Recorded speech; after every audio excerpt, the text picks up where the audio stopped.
Kanchipuram Vakula silks నాణ్యత మా ప్రాధాన్యత. మదీనాగూడ, మియాపూర్, హైదరాబాద్ లో త్వరలో శుభారంభం.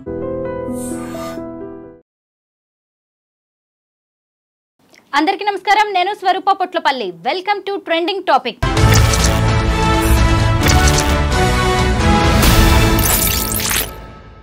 ఇటీవలి కాలంలో చోటు చేసుకుంటున్న వివాహేతర సంబంధాల ఘటనలు వెన్నులో వణుకు పుట్టిస్తున్నాయి.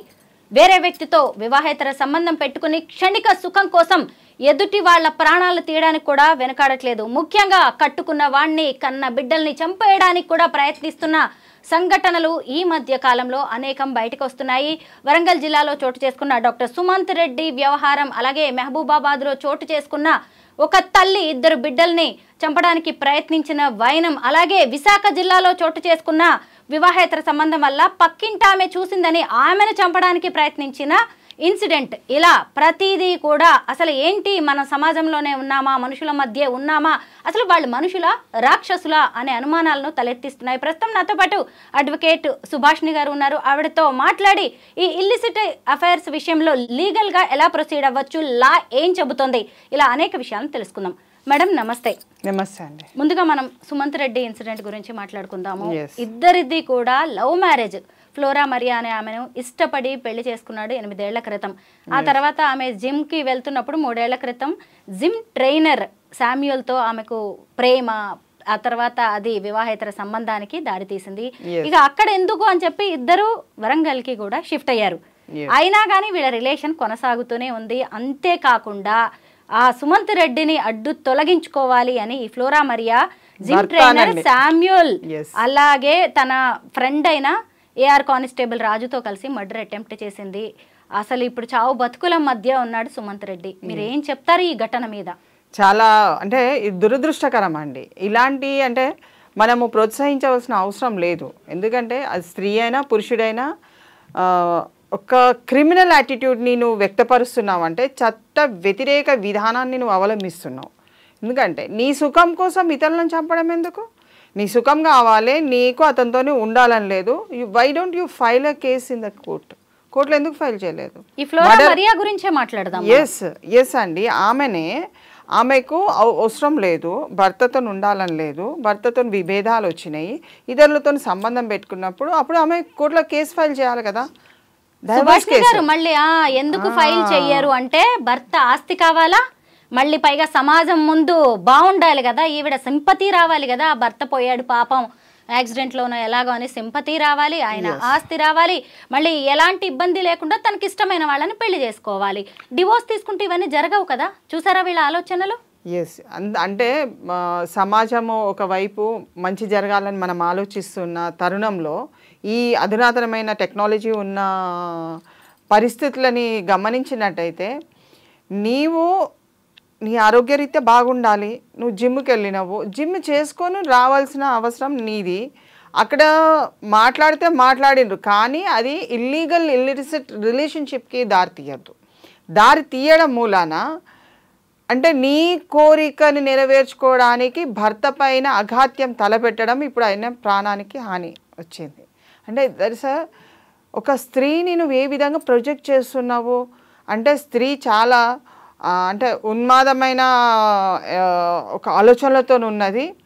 బయట అంటే సమాజానికి ఒక ప్రొజెక్షన్ ఎలా వెళ్ళిపోయింది? ఒక ఆమె చేసిన ఆమె పరివర్తన వేరే స్త్రీలపైన ఎంత పడుతున్నది చూడండి. అంటే ఒక భర్తని ప్రొటెక్షన్ చేసుకోవాలి, ఒక కుటుంబాన్ని రక్షించుకోవాలన్న ఒక ఆలోచనతోని ఒక భార్య స్థానంలో ఉన్న వ్యక్తి అనుకుంటుంది. జనరల్గా ఒక 100 మందిని మనం తీసుకున్నా, ఒక 10 మందిని మనం తీసుకున్నా, దాంట్లో 8 మంది అదే విధంగా ఆలోచన చేయవలసి వస్తుంది. కానీ ఇలాంటి వాళ్ళు ఒకవేళ నీకు ప్రేమించి పెళ్లి చేసుకున్నప్పుడు దాన్ని నువ్వు వ్యతిరేకించేస్తున్నప్పుడు నువ్వు ఇమీడియట్గా you should go to the court. నాకు వద్దు, ఈయనే వదిలిపెట్టు, ఆయన జీవితం, ఆయన he's a doctor, he can lead his life. ఆమెనే పట్టుకొని ఈయన ఏగవలసినంత అవసరం లేదు. నిజంగా ఇక్కడ సుమంత్ రెడ్డి ఎంత మెచ్యూర్డ్ గా వ్యవహరించారో చూడండి. అక్కడెక్కడో సంగారెడ్డిలో వాళ్ళిద్దరి మధ్య అఫైర్ ఏర్పడింది. పద్ధతి మార్చుకోమని భార్యకి ప్రేమగా చెప్పాడు. అక్కడ మారకపోతే అంటే మళ్ళీ వరంగల్కి వచ్చారు. అంటే ఆమెతో కలిసి జీవించాలని ఆయన ఎంత కోరుకున్నాడో చూడండి. అది ఈమెలో లేదు. అంటే ఇక్కడ అసలు పిల్లి కళ్ళు మూసుకొని పాలు తాగితే ఎలా ఉంటుందండి? ఆ విధంగా వ్యవహరించినట్టు సమాజం చూడట్లేదు. అంటే సమాజంలో ఉన్న వాళ్ళు దీన్ని గమనించారని వాళ్ళు అనుకుంటున్నారేమో అన్న ఒక పిచ్చి థాట్స్. దీంట్లో ఏంటంటే ఇంతకుముందు గతంలో కూడా ఒక కేసులో సేమ్ ఇట్లనే భార్య చేస్తే భర్త భార్యను చంపేసి ముక్కలు ముక్కలు చేసేసి కాలబెట్టడానికి తీసుకెళ్ళడం జరిగింది. అప్పుడు పోలీసు వాళ్ళు పట్టుకున్నారు. దాంట్లో ఆయనే జైలుకి వెళ్ళిపోయిండు. బిడ్డ ఆఫ్రికాకి పంపించేసిండ్రు బిడ్డని. బట్ హిజ్ ఇంటెన్షన్ ఈజ్ బిడ్డని తన దగ్గర పెట్టుకోవాలి. ఇంటెన్షన్ ఏంటిది? బిడ్డని తన దగ్గర పెట్టుకోవాలంటే అతను మర్డర్ చేయొద్దు. చిన్న కాన్సెప్ట్. అసలు చట్టాన్ని ఉల్లంఘించడానికి విపరీతమైన ఒక ఆలోచన, పిచ్చి ఆలోచనలతోని, ఒక క్రిమినల్ ఆలోచనతోని మర్డరిస్టులుగా తయారైపోతున్నారు. నీ ఇంటెన్షన్ ఏంది? అవాయిడ్ చేయాలి హస్బెండ్ని. Then you should avoid the husband through the court. చట్టం ఉంది కదా నీకు ఒక న్యాయం చేయడానికి, దాన్ని ఉపయోగించుకోవచ్చు కదా. అలా కాకుండా ఈమె ఇప్పుడు చంపడానికి ప్రయత్నం చేసినప్పుడు తను she is one of the అంటే కొల్యూడెడ్ అయ్యి ఇద్దరు అంటే ముగ్గురు కలిసి నలుగురు కలిసి కొల్యూడెడ్ అయ్యి ఒక వ్యక్తిని ఇద్దరు ముగ్గురిని ఎంగేజ్ చేసి అంటే సంగారెడ్డి నుంచి తదేకంగా ఫాలో అవ్వకుండా ముగ్గురు వ్యక్తులు ఫాలో అయ్యి వచ్చి వరంగల్ దారి మధ్యన అడ్డగించి అతన్ని కొట్టి అతని బ్రెయిన్ని స్కల్ని అంత కొట్టవలసిన అంత మూర్ఖత్వమైన ఆలోచనతో చట్టం పట్టుకుంటుంది. అంటే చట్టం నుంచి తప్పించుకోవచ్చు అన్న ఆలోచన ఎట్లా వస్తుంది నాకు అర్థమైతలేదు. ఎందుకంటే ఇదిగోండి చట్టం గురించి తెలిసిన ఏఆర్ కానిస్టేబుల్ ని కూడా ఇందులో కలుపుకున్నారు ఈ కుట్రలో. అంటే అతన్ని ఉపయోగించి పోలీసులకు అసలు ఎలా దొరికిపోయే ఛాన్స్ ఉంటుంది, దొరకకుండా ఎలాగ ఎస్కేప్ అవ్వాలి, బైకులో నంబర్స్ వెనక కనిపించకుండా ఎలా చేయాలి, మన మొహాలు కనిపించకుండా హెల్మెట్స్ పెట్టుకోవడం, సీసీ కెమెరాలు లేని ఏరియాల్లో అటాక్ చేయాలనుకోవడం, ఇవన్నీ కూడా ఈ ఏఆర్ కానిస్టేబుల్ చట్టాన్ని కాపాడాల్సిన ఈ కానిస్టేబుల్ ఇచ్చిన ఐడియాస్. కానీ ఒక గమనించాలి ప్రజలందరూ కూడా, సినిమాలో చూపిస్తారండి అవన్నీ. ఎందుకంటే 3 గంటలు మనము ఒక ఆహ్లాదకంగా నవ్వుకోవాలి, ఒక ఇన్సిడెంట్ చూసి ఒకటి అంటే we should feel like relax కోసం తీసే సినిమాలో ఉన్న ఇన్సిడెంట్స్ అన్నీ కూడా వీళ్ళు నిజ జీవితంలో రిఫ్లెక్షన్ చేస్తే అది నిజ జీవితం కాబట్టి ప్రతి విషయం కూడా it is a recorded evidence. You can't smash. ఇంకొకటి మర్డర్ చేసి స్మాష్ చేయాలని ఎవిడెన్స్ని స్మాష్ చేయాలంటే కూడా దానికి పనిష్మెంట్ ఉంది. సినిమాలు వీళ్ళు క్లైమాక్స్ దాకా చూడాలండి. ఎందుకంటే సినిమాల్లో కూడా చెప్తారు ఖచ్చితంగా క్రిమినల్స్ దొరికిపోతారు, ఇలా ఏదో ఒక ఎవిడెన్స్ వదిలేస్తారు అని. అది నార్మల్గా జరిగిపోతుందండి. వీళ్ళు ఎందుకు అర్థం చేస్తారు? ఏఆర్ కానిస్టేబుల్ కూడా తెలంగాణ రాష్ట్ర పోలీసు ఒక వ్యవహారంలో అంటే మనము బాగా బతకాలి, మంచిగా ఉండాలి, ప్రజలు సుఖశాంతులతో ఉండాలి అన్న నానుడిని వాళ్ళు ప్రచారం చేస్తుంటే ప్రతి దాంట్లో మొన్న ముగ్గురు పోలీసు వాళ్ళు చనిపోయినరు. సేమ్ ఇదే ఏరియా నుంచి చనిపోవడం జరిగింది. కామారెడ్డి చనిపోయినరు. అంటే పోలీస్ వ్యవస్థని ఎందుకు ఈ విధంగా వాడుకుంటున్నారో నాకు అర్థమైతలేదు. అట్లీస్ట్ పోలీస్ వ్యవస్థలో ఉన్న పెద్దవాళ్ళందరూ కూడా ఒక మీటింగ్ కాన్ఫరెన్స్ కాల్ చేసి ఇమీడియట్గా ఏ పోలీస్ వాళ్ళు ఏ క్రైమ్లలో మీరు వెళ్ళొద్దు అన్నది అట్లీస్ట్ డిక్లరేషన్ అని ఇవ్వాలి ఇప్పుడైనా కానీ కనీసం. ఎందుకంటే police should not give any directions to the criminals. నీ ఫ్రెండే కావచ్చు, ఎవరైనా కావచ్చు, నువ్వు ఇచ్చే డైరెక్షన్స్లలో చాలా ఇబ్బందులు ఎదుర్కొంటారు.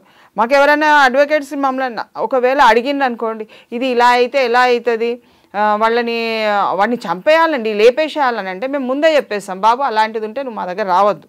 ఎందుకంటే నువ్వు క్రిమినల్ అయినప్పుడు నిన్ను రక్షించుకునేది ఎక్కడ రక్షించుకుంటావు? కాబట్టి ఇక్కడ ఏదైతే భార్య తీసుకున్న నిర్ణయం అన్నది చాలా తప్పు. అసలు ఆమె ఆ నిర్ణయానికి రావద్దు. నీ సుఖం కోసము నీ భర్తనే నువ్వు హత్య చేస్తున్నావు అంటే నువ్వు జైల్లో ఉంటావు కదా, నీకు సుఖం ఎక్కడ దొరుకుతుంది? ఫస్ట్ వాళ్ళు ఆలోచించాలి. క్రైమ్ని ఆస్వాదించుకుంటే నీవు వెళ్ళి జైల్లో కూర్చుంటావు, యు ఆర్ నాట్ రిలీవ్డ్. అది యావత్ కారాగార శిక్షకు సంబంధించిందండి.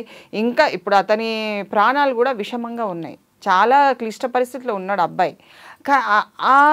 అసలు మనము తలుచుకుంటేనే చాలా భయంకరంగా ఉంది అసలు. అంటే అంత మర్డర్ చేసుకుంటూ వస్తారా వీళ్ళు, యావత్ కారాగార శిక్ష అన్నది కంపల్సరీ. ఇప్పుడు ఏంటి, అతని కొంచెం కొన ఊపిరితోనున్న it is attempt to murder కింద వస్తుంది. ఈ ముగ్గురైనా కానీ ఎక్స్క్యూజ్ అనేది లేదు. అబౌట్ 10 years కన్విక్షన్స్ ఉన్నాయి దీంట్లో అన్ని కూడా. సాధించారండి ఏం లేదండి, అన్యాయంగా పొట్టను పెట్టుకున్నారు. డాక్టర్ సుమంత్ రెడ్డి ఎంతమంది జీవితాలను కాపాడే వైద్యుడు ఆయన. వైద్యో నారాయణో హరి అంటారు. గుర్తు తెలియని వ్యక్తులు కూడా ఒక డాక్టర్ అనగానే చేతులెత్తి నమస్కరిస్తారు. అలాంటి 8 ఏళ్ళు అతనితో సంసారం చేసి ఇంటెన్షనల్ గా ఇలా చంపాలని చూస్తున్నారు. ఇంటెన్షనల్ గా చంపిండ్రు కాబట్టి చంపడానికి ఒక ప్రయత్నం చేసిండ్రు. ఇప్పుడు అతను చావు బతుకుల మధ్యన ఉన్నారు. తల్లిదండ్రులు విలవిలలాడిపోతున్నారు. ఒక కొడుకుని కనీసం మేము చూసిన సంబంధం చేసుకున్నా ఉండేది కదా అన్న వాళ్ళ ఆవేదన రోదన ఈ అమ్మాయికి ఎలా అనుకున్నదో నాకు అర్థం కావట్లేదు. ఆ అమ్మాయి చేసింది చాలా తప్పు. ఇందులో కంపల్సరీ షీ విల్ బి యావత్ కారాగార శిక్ష వస్తుందండి. ఆమెకు ఆమె తోటి వాళ్ళు అందరు కలిసి క్రిమినల్ ఇంటిమిడేషన్ కూడా ఉంది కాబట్టి డెఫినెట్గా they will be punished. So there is no excuse. ఇంకొకటి మీకు ఒక విషయం చెప్తాను. ఇలిసిట్ అసలు కోర్టు ఎంకరేజ్మెంట్ చేసింది, జడ్జిమెంట్స్ వచ్చినాయని చాలా విధాలుగా తప్పుడు ప్రచారం చేస్తున్నారండి. అది తప్పది. ఒక శిక్షలో అంటే ఒక ఇల్లీగల్ రిలేషన్షిప్ ఉన్నది అని ఎక్కడైతే చెప్తున్నారో అక్కడ కోర్టు ఏమన్నదంటే ఇద్దరికి సమానమైన శిక్ష ఉన్నప్పుడే అది, ఎందుకంటే స్త్రీ పురుషుడు సమానము చట్ట ప్రకారం అన్నప్పుడు ఒకరికే శిక్ష పడుతుంది కాబట్టి ఇంకొకరికి పడట్లేదు కాబట్టి దాన్ని రద్దు చేస్తున్నామన్నారు. కానీ ఒక భార్య మోసం చేసినా, ఒక భర్త మోసం చేసినా దెర్ ఈజ్ ఎ చీటింగ్ కింద కేసు పెట్టచ్చండి. అట్లాంటిది ఏం లేదు. అలా లేదు పట్టుకోవద్దు లేదు అన్నది ఏం లేదు. ఎందుకనంటే ప్రేమ వ్యవహారాలు అన్నది ప్రేమించడం వేరు, మాట్లాడడం వేరు, ఒక స్నేహితుడిగా ఉండడం వేరు. కానీ ఇల్లీగల్ ఇంటిమసీ నువ్వు భార్య ఉండంగా లేకుంటే భర్త ఉండంగా నువ్వు పెట్టుకుంటున్నావు అంటే యు ఆర్ చీటింగ్. దాన్ని ప్రోత్సహించట్లేదు కోర్టు. జడ్జిమెంట్స్ కూడా దాన్ని ప్రోత్సహించట్లేదు. That we have to understand. కోర్టుని ప్రదాక మద్దలు తీసుకొచ్చి రిలేషన్స్ పెట్టుకోమన్నారు అన్నది అది ప్రచారంలో చెయ్యొద్దు. చాలా తప్పైన విషయము. కోర్టుని చట్టాన్ని వ్యతిరేకంగా చేస్తూ అందరూ కూడా దాన్ని అడ్వాంటేజ్గా తీసుకుంటున్నారు. చాలామంది వెళ్ళి మేము పెట్టుకుంటాం నువ్వేం చేస్తావే అని చెప్పేసి భార్యలని భర్తలని ఈ విధంగా వాళ్ళు పరస్పరంగా దూషించుకుంటున్నారు తప్ప ఇల్లీగల్ ఇంటిమసీ చట్టం ప్రోత్సహించలేదండి. చూశారు కదా లాయర్ గారు ఏం చెబుతున్నారో. అంటే ఒక మహిళ కావచ్చు, ఒక భార్య కావచ్చు, ఒక భర్త కావచ్చు, ఎవరు కూడా ఇల్లీగల్ అఫైర్స్ పెట్టుకున్నా కానీ అది చీటింగ్ కిందకి వస్తుంది. వేరే వాళ్ళు వెళ్ళిపోయి దాని మీద ఖచ్చితంగా కేసు పెట్టచ్చు అని చెబుతున్నారు లాయర్ గారు. ఈ విషయం కూడా ఖచ్చితంగా గుర్తుపెట్టుకోవాల్సిందే. అంటే అలాంటి అవకాశం ఉన్నా కానీ పాపం సుమంత్ రెడ్డి అలా చేయలేదు. భార్యను మార్చుకోవాలనుకున్నాడే తప్ప, ఆమెతో ఉండాలనుకున్నాడే తప్ప. పాపం ఇప్పుడు ఆయన పరిస్థితి ఎలా ఉంది సుభాషిణి గారు? బ్రెయిన్ మొత్తం చితికిపోయిందంట, కళ్ళు పగిలిపోయింది, వెంటిలేటర్ మీద ఉన్నాడు. ఏం అన్యాయం చేశాడు, ఏం పాపం చేశాడు? ఇప్పుడు ఇటు ఫ్లోరా మరియా తల్లిదండ్రులు కానీ, శామ్యుయల్ తల్లిదండ్రులు కానీ, ఏఆర్ కానిస్టేబుల్ రాజు తల్లిదండ్రులు కానీ, భార్య, ఇంకెవరైనా కుటుంబ సభ్యులు ఎవరైనా ముందుకొచ్చి వీళ్ళు చేసింది కరెక్ట్ అంటారా? కనీసం బెయిల్ ఇవ్వడానికి వస్తారా ముందుకి? నో, చాలా డేంజర్. అది అసలు సీనే డేంజర్గా ఉన్నదండి. వాళ్ళు క్రైమ్ సీన్స్ చూసినట్టున్నారు సినిమాలల్లో, అవి చూసి ఇంప్లిమెంటేషన్ చేస్తున్నట్టున్నారు. కానీ అది చాలా దురదృష్టకరం. ఇంకా దాని మీద మనం ఎన్ని చెప్పినా కానీ పబ్లిక్ తెలుసుకోవాలి. నువ్వు చట్ట ప్రకారం వెళ్ళు, చట్ట ప్రకారం శిక్షించడానికి ప్రయత్నం చేయి, లేకుంటే సెటిల్మెంట్ చేసుకొని మీడియేషన్ చేసుకోండి. ఇంటర్నేషనల్ మీడియేషన్ సెంటర్స్ ఉన్నాయి, ఆర్బిట్రేషన్ సెంటర్స్ ఉన్నాయి, కౌన్సిలింగ్స్ ఉన్నాయి. అట్లీస్ట్ ఇప్పుడు అతను డాక్టర్, కౌన్సిలింగ్లో కూడా మనం డిసిషన్ తీసుకోవచ్చు. వద్దు అనుకున్నారంటే బయటకు వచ్చేస్తారండి.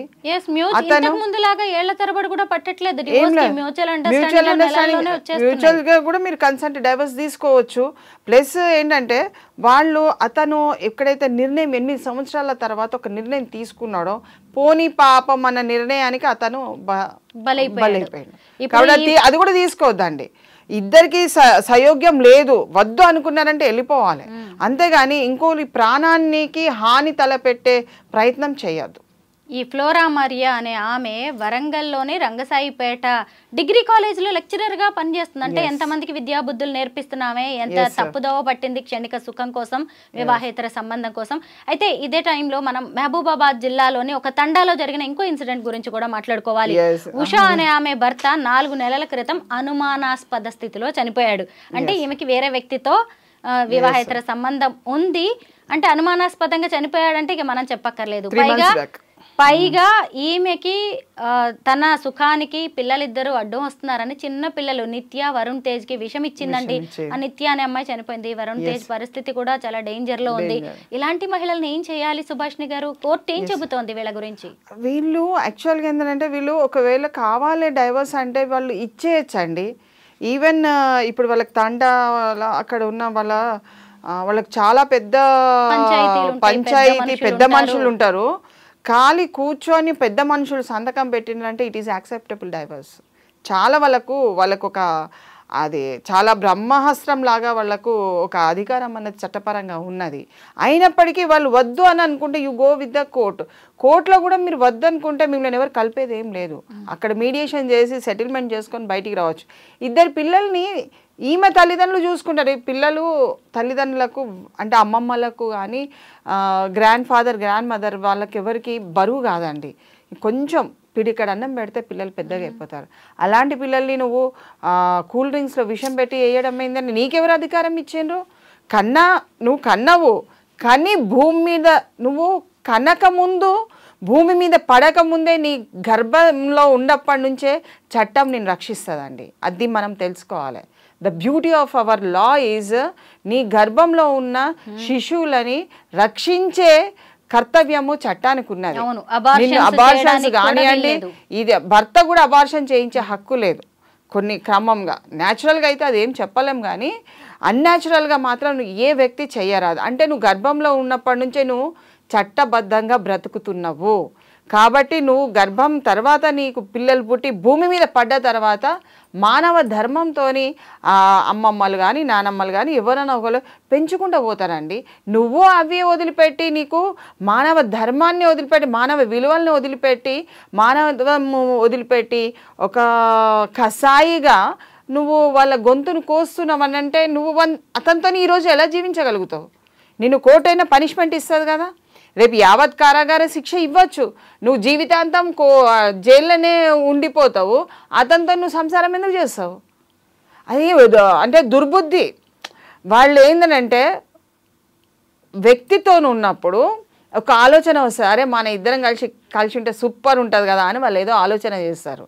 దానికి బెడిసి కొట్టేదే ఈ నిర్ణయాలు.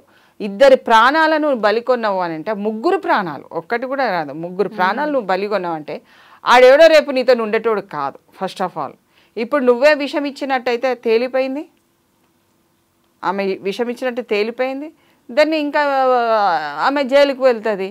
ఇప్పుడు మా 3వ వ్యక్తి ఎవరైతే నీతో అఫేర్ పెట్టుకున్నాడో he will not come into the scene కదా. ఒక్కవేళ వీళ్ళ తల్లి అంటే అమ్మమ్మలు కానీ ఎవరైనా కేసు పెట్టిన వాళ్ళు ఎవరైతే ఉంటారో తండ్రి తరఫు నుంచి వాళ్ళు ఈ కేసు పెట్టేటప్పుడు ఒకవేళ అబ్బాయి యొక్క ఆలోచనతోని క్రిమినల్ ఇంటిమిడేషన్తోని ఈ అమ్మాయి అతను కలిసి వీళ్ళని ఇట్లా చంపిండ్రన్నది ఒక నిరూపణ జరిగితే అసలు ఇంకా అమ్మ బయటికి రాదండి. చూడండి సుభాష్ని గారు, 3 సమాధుల మీద ఆమె కొత్త జీవితాన్ని నిర్మించుకోవాలని చూసిందంటే ఎంత స్వార్థం కాదండి, ఎప్పటికీ కాదు. ఇది ఎవరినైనా సరే మానవ ధర్మంతోనే మానవ విలువలతోనే. ఇంకోటి హ్యూమన్ రైట్స్ వైలేషన్ కూడా చెయ్యొద్దు అని ఎందుకు చెప్తున్నాము? హ్యూమన్ రైట్స్ని ఎందుకు కలుపుతున్నాం? ప్రపంచవ్యాప్తంగా మానవ హక్కుల ఉల్లంఘన జరగద్దు. ఇతరులను శిక్షిస్తున్నారు, ఇతరులను కొడుతున్నారు, ఇతరులను దూషిస్తున్నారు, మానవ హక్కుల ఉల్లంఘన. కొట్టి ఒకవేళ పోలీస్ స్టేషన్ తీసుకుపోయింది అనుకోండి, మానవ హక్కుల ఉల్లంఘన కింద కేసు పెడుతున్నారు కదా. అంటే కొట్టినందుకే పోలీస్ వాళ్ళ మీద నువ్వు కేసు పెడుతుంటే నువ్వు మనిషినే చంపుతున్నావు, నీకు కేసు పెట్టకుండా ఏం చేస్తారు? అంటే నువ్వు వేరే వ్యక్తులు బతకద్దా, వేరే మహిళలు బతకద్దా? నువ్వు ఇలాంటి నిర్ణయం తప్పుడు నిర్ణయాల వల్ల సామాన్య స్త్రీలు చాలా ఇబ్బంది పడుతున్నారు. అసలైన సిసలైన స్త్రీలు ఎవరైతే చాలా భర్తతో ఇబ్బంది పడుతున్నారో they are unable to come, బయటకు రాలేకపోతున్నారు. వీళ్ళు బహిర్గతంగా వచ్చి వాళ్ళని చంపి పెద్ద వీర వనితల్లాగా వీళ్ళు సృష్టించుకుంటున్నారు. అసలైన వాళ్ళు పాపం బయటికి రాకుండా దెబ్బలు తిని చాలా ఘోరమైన, మీరు కొన్ని కేసెస్లో నేను చూపిస్తాను మీకు ఎప్పుడన్నా, అన్ని దెబ్బలు కొట్టేసి అసలు లవ్ మ్యారేజ్లలో కానీ భర్త దెబ్బలు కొడితే మొత్తం కమిలిపోయిన చేతులతోని అంటే అంటే క్రిమినల్ కేసెస్ పెట్టడానికి కూడా వణికిపోతున్నారు ఆడవాళ్ళు. అలాంటి వాళ్ళు ఉన్నని మనము అయ్యో రక్షిద్దామని అంటే ఇలాంటి కేసు చూసిన తర్వాత ఈ ఆడవాళ్ళు అంతా ఇంతే. అవును, మంచి మంచి ఫ్యామిలీస్, మంచి మంచి ఫ్యామిలీస్, ప్రేమతో పూర్వకంగా ఉన్న ఫ్యామిలీస్ కూడా ఇలా ఇన్సిడెంట్స్ మీడియా ద్వారా అది ఒక భయంకరంగా సృష్టించి, అసలే సినిమాలే ఈ మధ్యన భయంకరంగా వస్తున్నాయి, చంపడాలు చావడాలు ఒక్క ఆహ్లాదంగా లేవు కొన్ని పిక్చర్స్ మీరు చూసే. దాంట్లోకి వెళ్ళి చిన్న చిన్నగా సగం సగము అంటే మిది జ్ఞానంతో ఆలోచించే ఆ జ్ఞానంలో నీకు పరిపూర్ణత రాదు. భార్య ఎప్పుడు కూడా నువ్వు పెళ్లి చేసుకున్నావు, భార్య ఎప్పుడు కూడా భార్య స్థానంలో పిల్లలు, సంసారం, జీవితము ఎలా గడపాలో అన్న ఆలోచనలతోనే ఉండాలి. ఎవరైనా ఇన్ఫ్లుయెన్స్ చేసిండ్రు అనుకోండి, అది గమనించి వాళ్ళ నుంచి బయటపడి తన జీవితాన్ని నడుపుకోవడానికి ముందుకెళ్ళాలి. అప్పుడే అది సరైన మార్గం అవుతుంది. కాబట్టి ఇప్పుడు ఈమె అయితే ఏదైతే తప్పు చేసిందో ఈ అమ్మాయి ఇల్లీగల్గా ఇంటిమసీ పెట్టుకున్నదా లేదా అన్నది అది ప్రూవ్ అవుతుంది. అది కోర్టులో చూసుకోవాల్సిన బాధ్యత ఉన్నది. ఆ పిల్లల యొక్క జీవితాన్ని నాశనం చేసినందుకు ఆమెకు డెఫినెట్గా శిక్ష పడుతుంది. అది మాత్రం అది వదిలేదు ఏమున్నదండి. విశాఖ జిల్లాలో జరిగిన ఇంకొక ఘటన గురించి కూడా మనం మాట్లాడుకోవాలి సుభాషిణి గారు.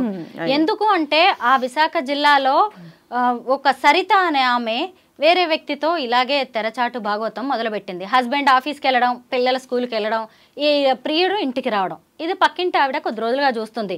ఎక్కడ పక్కింటి ఆవిడ దీపిక అనే ఆవిడ వచ్చి తన భర్తకు చెప్తుందో అని ఆమెను చంపే ప్రయత్నం చేశారు. లక్కీగా ఈ సరిత అనే ఆమె భర్త ఆఫీస్ నుంచి వచ్చి అయ్యో ఏదో జరుగుతుందని తన భార్య ఇంకో వ్యక్తితో కలిసి చేస్తున్న వ్యవహారాన్ని చూసి పోలీసులకు అప్పగించాడు. ఇప్పుడు దీపికని అన్యం పుణ్యం తెలియదు పక్కింటి ఆమె వీళ్ళ వ్యవహారాలకి వీళ్ళ సుఖాలకి బలైపోయే పరిస్థితి వచ్చింది. ఇలాంటి వాళ్ళకి ఏం చెప్పాలి? ఏం లేదండి, సింపుల్గా నీకు నచ్చలేదు భర్త తరఫు ఉన్న వాళ్ళు కూడా నీకు నచ్చలేదు, యు గో అవే.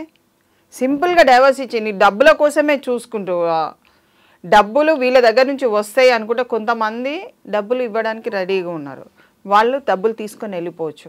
డబ్బులు ఇవ్వట్లేదు, నీ బిహేవియర్ యాటిట్యూడ్. ఎప్పుడైనా అడల్టరీలో ఉన్న అమ్మాయి ఎప్పుడైనా కేసు వేసుకుంటుంది మెయింటెనెన్స్ కంటే ఇవ్వరండి. అడల్టరీలో డబ్బులు రావు, మెయింటెనెన్స్ కూడా రాదు. ఎందుకంటే అది ప్రూవ్ అయితే ఆ మెయింటెనెన్స్ అన్నది వీగిపోతుంది. సో ఇప్పుడు వాళ్ళు ఏం చేయాలి, ఎవరికైనా ఇల్లీగల్ రిలేషన్షిప్ ఉన్న వాళ్ళు they should go mutual consent వేసుకొని వెళ్ళిపోయి లేదంటే డైరెక్ట్ కోర్టులో వేసుకొని మీరు తేల్చుకొని అంటే బహిర్గతంగా నేను చెయ్యలేదు అని ఈమె అనుకుంటే ఈమెకు ఆ మనసు సాక్షిగా ఆమె ఉన్నట్టయితే డెఫినెట్గా ఆమె కోర్టులో కొట్లాడుకొని అది చేసుకోండి. Let him prove, husband prove చేసుకొని. అప్పటి వరకు అయితే తల్లిదండ్రులు నచ్చలేదు, అత్తమామలు నచ్చలేదు, భర్త నచ్చలేదు, యు గో అవే. ఇలాంటి సంఘటనలకు తావియద్దండి. చంపడము అంటే ఇప్పుడు మూడో వ్యక్తి చూస్తున్నాడు అని అంటే మూడో వ్యక్తిని చూడకుండా నువ్వు ఎక్కడ ఆపుతావు? నువ్వు ఉన్నది సమాజంలో కదా, 4 గోడల మధ్యన ఒక అపార్ట్మెంట్లో ఉంటావు, ఇండివిజువల్ హౌస్ ఉంటావు, నీ ఇంటికి ఎవరు వస్తున్నారు ఏమంటూ ప్రతి ఒక్కరికి తెలుస్తుంది. అది నువ్వు తెలియకుండా ఏం దాచిపెట్టలేవు. ఇన్ కేస్ తెలిసినా కానీ నువ్వు వాళ్ళని అటాక్ చేస్తానంటే ఎట్లా? అంటే you are killing the evidence. ఒక చట్టపరంగా ఒక ఎవిడెన్స్ని నువ్వు కిల్ చేయడం అంటే చట్టాన్ని ఉల్లంఘించినట్టే, దానికి కూడా శిక్ష పడుతుంది. కాబట్టి ఇప్పుడు వీళ్ళు చేసే పనులు దారుణాలు చట్టానికి తెలియదు, పోలీసు వాళ్ళు చూడట్లేదు కాబట్టి నేను పరిగెత్తచ్చు. ఎందుకంటే పోలీసు వాళ్ళు ఇప్పుడు మీకు సినిమాలు చూపించినట్టు పోలీసు వాళ్ళు చూసినట్టు ఎక్కడ కనపడదు కదా.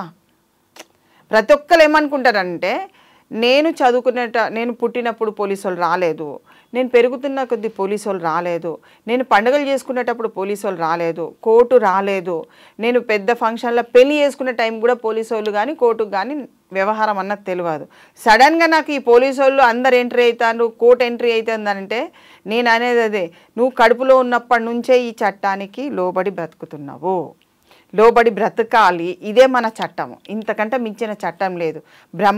బ్రహ్మాస్త్రాలు కూడా మన చట్టంలోనే ఉన్నాయి, బ్రహ్మాండంగా ఉన్నాయి. మనం కొత్త చట్టాలు ఏర్పాటు చేయండి, మహిళలను రక్షిస్తాము, పురుషులను రక్షిస్తాము, కొత్త కొత్త చట్టాలు తెమ్మంటారు, అవసరం లేదండి.